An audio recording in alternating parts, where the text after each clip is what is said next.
This interview is for information only and should not be considered as investment advice or a recommendation to buy shares in the company featured. Welcome to this Stock Box interview.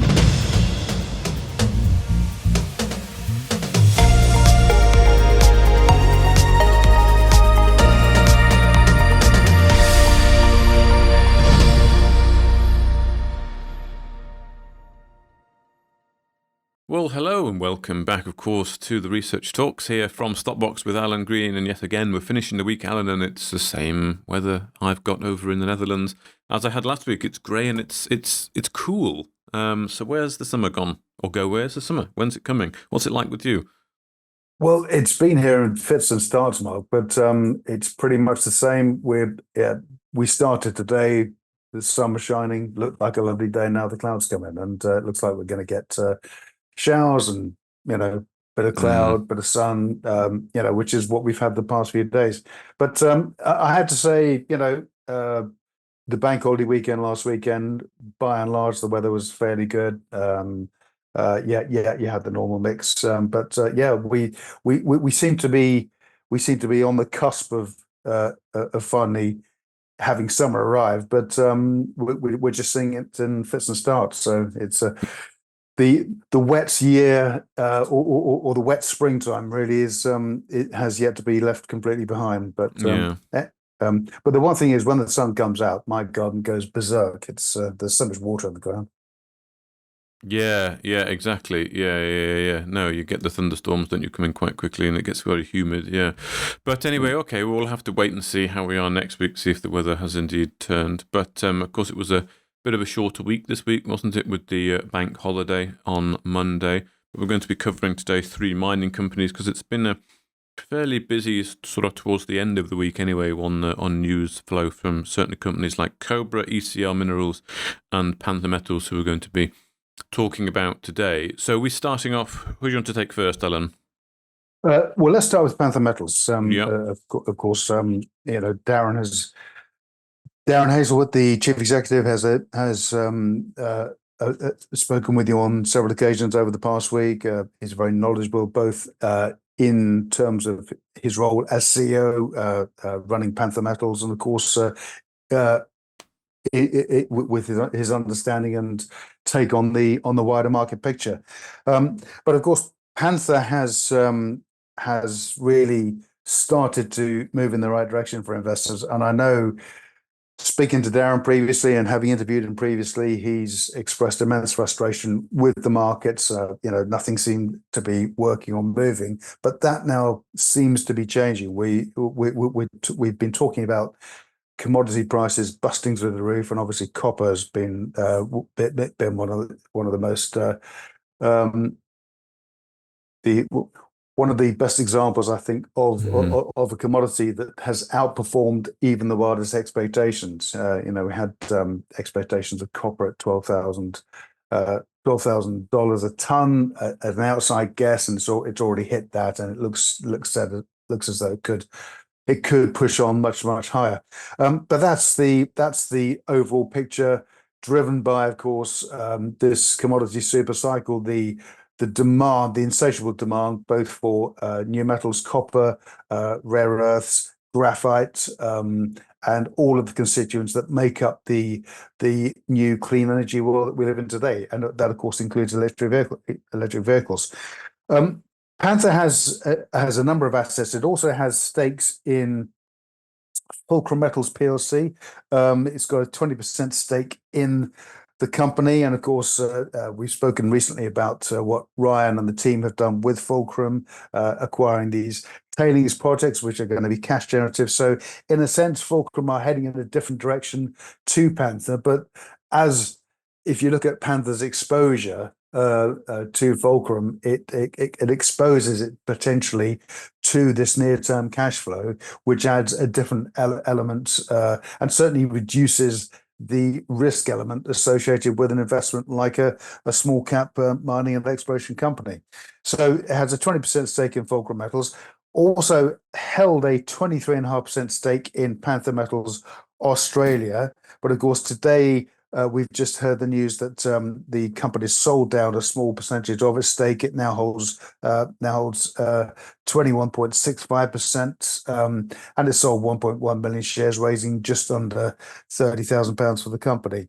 And Darren and his team have been very careful about generate or raising funds, and also pursuing the exploration work that they're undertaking on their various projects.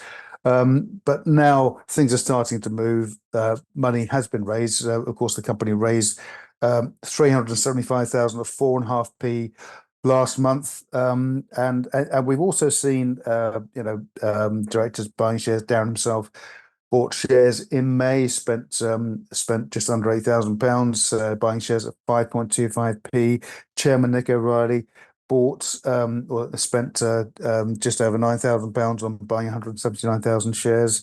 And also we're seeing evidence of some major shareholdings coming into existence at Panther. Bruce Burrows previously held 3.1% of the company. It was announced on May the 22nd. His shareholding had increased, gone up to 4.16%. So this is all very positive. But of course, that's very much backed up by the work that the company is doing. And of course, the principal assets the company is focused on is the Bonga asset. This is in Canada. It's northwest of Thunder Bay, which is on the west coast of Lake Superior, of course, in Canada. And this entire area is hugely active for mining. There's some major mines in production around there. But of course, in the work they've done and the license areas they've acquired over the years, they now have access to this huge VMS body, volcanic massive sulfide, and Darren's very good at explaining the way these volcanic massive sulfides form. But in their exploration work there, they discovered graphite assets as well, and the company has made huge strides forward this year in developing and bringing this asset on stream. In fact, the Bonga asset was described by US investor Jim Franklin as the sister greenstone belt to the Sturgeon Lake greenstone belt, which of course has got 5 commercial mines. Glencore is of course there as well. So the company's principal assets there includes five primary targets. That's the Wishbone target, Awkward, the Survey target, Ottertooth, and of course Silver Rim. So of course we've heard from the group over the past week. The company, after raising the money, commenced a high resolution magnetic survey on 3 of the prospects there. That's Wishbone, Survey, and Ottertooth prospects. That's underway. And then of course yesterday Darren and the team announced they'd appointed Bayside Geoscience to commence graphite ground exploration work on previously unknown VMS systems out of Bonga, specifically working at the Awkward and Awkward East targets or prospects. So this is for Darren and the team to take these steps is a big step forward. And Darren himself said it's a stunning achievement by the team to discover 2 previously unknown VMS systems at Bonga, and that's of course from a total of just 6 holes drilled. So this work is now being undertaken to better understand what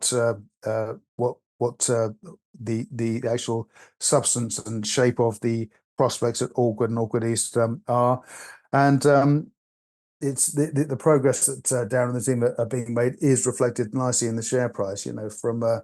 From really a low of 2.6p, I think just 2 months ago in March, we've since hit highs of just under 6p. Shares are currently trading above the raised price at 4.75p, and I think there's a lot of expectation that Darren and his team are really going to deliver.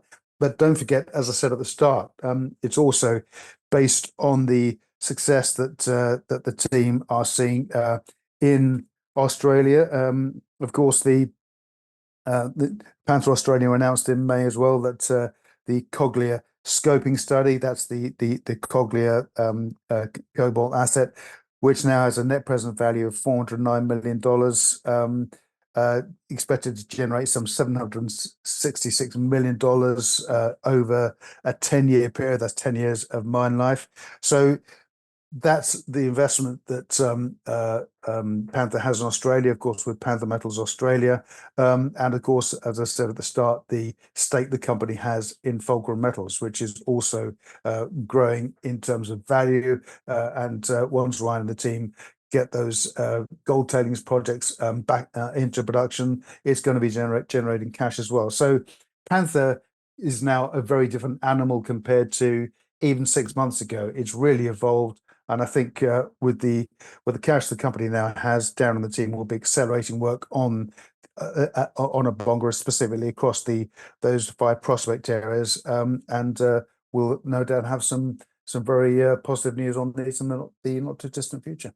Yes, indeed, and looking forward to seeing how things go, getting that exploration started on the ground over in Abonga, the graphite, testing those targets, as you say, and seeing what is actually there. And I'm sure there'll be very quickly, as Darren said, follow-up news on that, and then moving swiftly into drilling. And I think he even said actually on the interview that they can do what's called backpack drilling. Now, I think it's 150 kilos, so not sure about having that on your back, but you can do that kind of style of drilling without any permits, and if it's at surface, you can you can probably get quite a good idea fairly quickly what might be there. So I'm hoping we're going to have a nice little bit of summer flow of news from Darren and the team over on their activities in Canada. But yeah, looking forward to seeing how they go. Indeed. Well, I think he's you can tell with Darren that he's very positive and quietly very excited about the potential the company now has. But if you just stand back and look at the company as an investment proposition, you've got these prospects which have huge potential to deliver. A lot of the groundwork's been done, but the magnetic surveys are going to further prove up what they have on the ground there, and of course backed up by the stakes that the company holds in both Fulcrum Metals and of course Panther Metals Australia. Indeed. Okay, well, thank you, Alan. So is it Cobra next? Do you want to cover?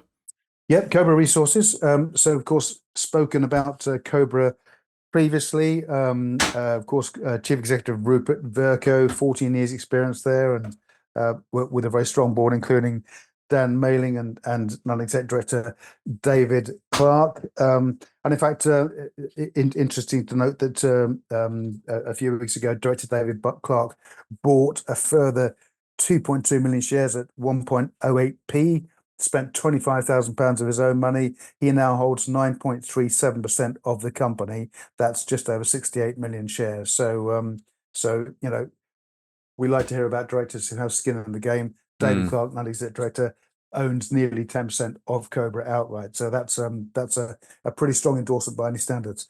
But of course, Cobra Resources, if we look at the share price performance over the year, I mean, we've the share price has dipped below a penny. 0.7p is the low, but from a charting standpoint, we're really starting to see the share price build now. We've seen a series of higher lows over May, which is very encouraging indeed for I think shareholders that have held this for many years. And of course, Cobra is all about, its primary focus is on the Wadena project, which is located in the Gorda Craton, and this is a tier 1 environment and area for mining. It is host to a number of world-class mines, and it's also Cobra are pretty much world leaders in what they call the ISR mining process, which is in situ recovery. And this is very important because it means the team don't go in with excavators and dig the ground up, but rather they use fluids to recover minerals in situ without digging or moving the earth. And this is a key differentiator. And I think as the mining industry evolves and develops, we're hearing ESG is so much part of the way companies have to work and have to address their responsibilities now, both to landowners, both to the local community and environment. And this is another example of that. So ISR simply doesn't disturb the land; it uses fluids to leach out the minerals in the ground. So Wadena is a 1.8 thousand square kilometer asset, which contains 279,000 a JORC resource with 279,000 ounces of gold.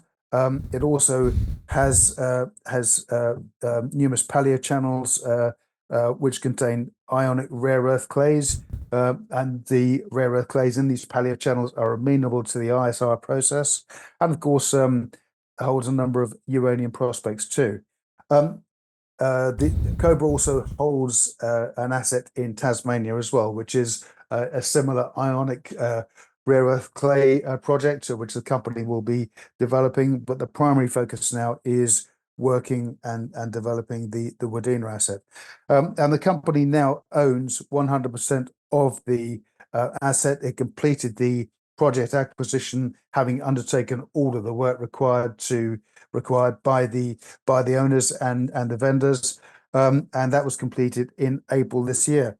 So in April we had the company raised a further 600,000 via a placing, and what was very significant, the placing took place at a penny. So of course the shares are now trading well above that, but 30% of that placing was taken up by Australian investors, including Wadena's original vendors. So the fact they're participating is a very, very strong endorsement indeed. And through the assay results at that time, they'd noted 11.5 kilometers of paleochannel sediments with extensive rare earth mineralization. They've identified to date 2 million or 2 meters at 2,708 parts per million total rare earth oxides, and declared a maiden rare earth oxide mineral resource estimate of 20.9 million tons at 658 parts per million TREO. We're also waiting as well. Listeners may well recall that back in September last year, the Cobra bought in the Australian Nuclear Science and Technology Organization, ANSTO, to assist with extracting the ionic absorption rare earth clays, and that process, the process that ANSTO are using, they're using a lixiviant liquid which is comparable to orange juice in acidity, to extract these rare earths. And indeed, it was referred to by a number of experts in the field at the time as exceptional geological thinking. So we're going to get results back from ANSTO on the rare earth projects in June. So those results are literally now, because we're right here at the end of May as we're speaking, those results literally are probably a week or so away. So then yesterday we had another update on the reassay results. I mentioned 11.5 kilometers of paleochannel identified in April. That's now trebled. The footprint has extended to 33 square kilometers, which is open in multiple directions. So that indicates it's likely to extend further afield in different directions. 10 holes so far have identified downhole composites exceeding 1,000 parts per million total rare earth oxides, and also heavy rare earth oxides in those samples has enriched the samples by up to 40%. And of course, these are the heavy rare earth metals that sell for an awful lot of money in the open market. And again, the ISR method is the favored extraction process across that 33 square kilometers. The company is awaiting a further 670 samples also from the Urania Southeast uranium prospect, which is also, of course, within the Wadena project license area. So Rupert and his team have got an awful lot of work to report on, and an awful lot of results to report back to the markets in the coming months. And I think given where the share price is now, I mean, it's up to 28% year to date. I think we're set for, along with Panther Metals, a very exciting summer for Cobra Metals. Cobra Yes, indeed. Resources. Another active summer exploration company getting it underway there with lots of news due on the Met results, and then potentially a drilling. Well, not potentially. I think a drilling program definitely happening. So again, stuff to keep us entertained throughout the summer. Thank you, Alan. I'm sure we're talking about them again before we head into the autumn. So let's finish off with ECR Minerals, who again had news just today. Indeed, ECR Minerals making good progress today. Again, we've seen some really strong recovery since in the share price since, of course, Nick Tulloch came in. Nick, of course, is now chairman of the company, having taken over from David Tang. And of course, Mike Whitlow is alongside him, really driving the company forward as chief operating officer. Shares currently trading at 0.3p. We've been as high as 0.55p, but really setting down a floor at this level now. And, I expect, given the progress the company is making, that we're going to see shares push on comfortably from this level.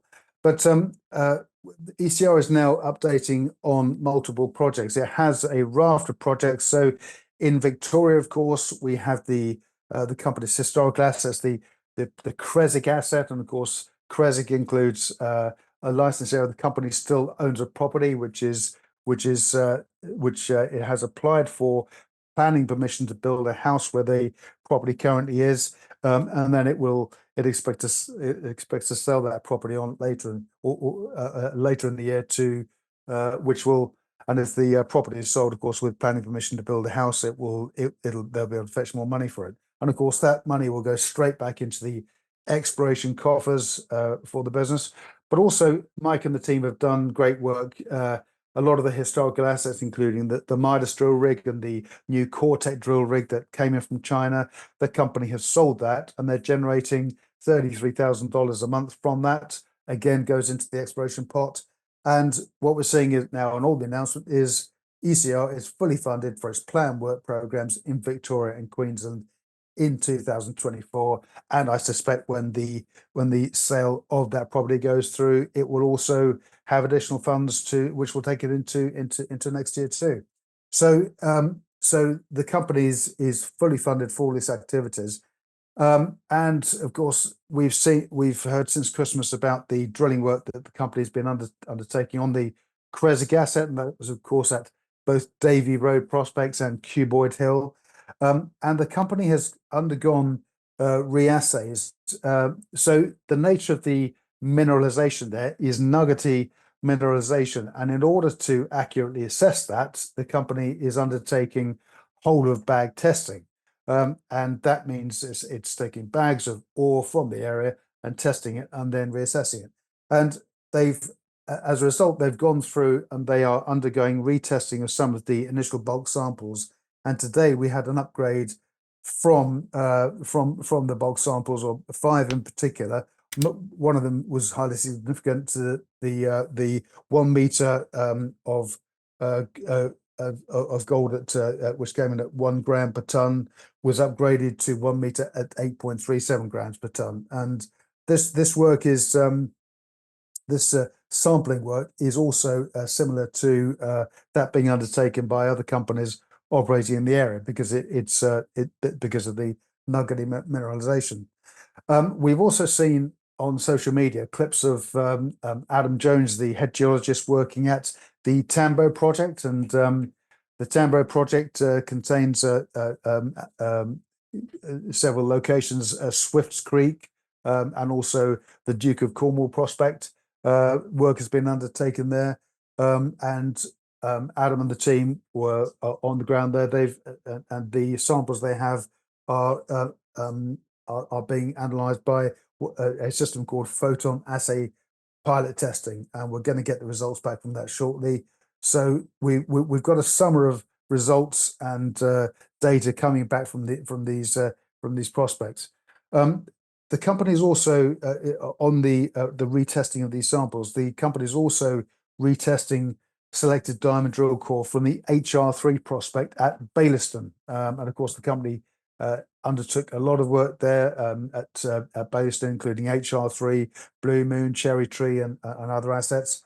So that core is being retested also, and we'll have those results back shortly. Of course, Chairman Nick Tulloch was out there recently with Adam, and they filmed several clips on site, and they were discussing the history, particularly of Bailiston and some of the work undertaken there at the historic Costerfield mine, which is adjacent to the Bailiston asset.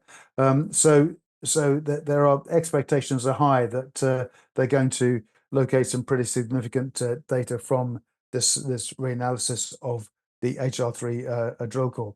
And of course, the other assets the company holds are up in Queensland. We have the Lulworth project, and of course, the Conda-Baringa license area, which is up to the very north of Queensland.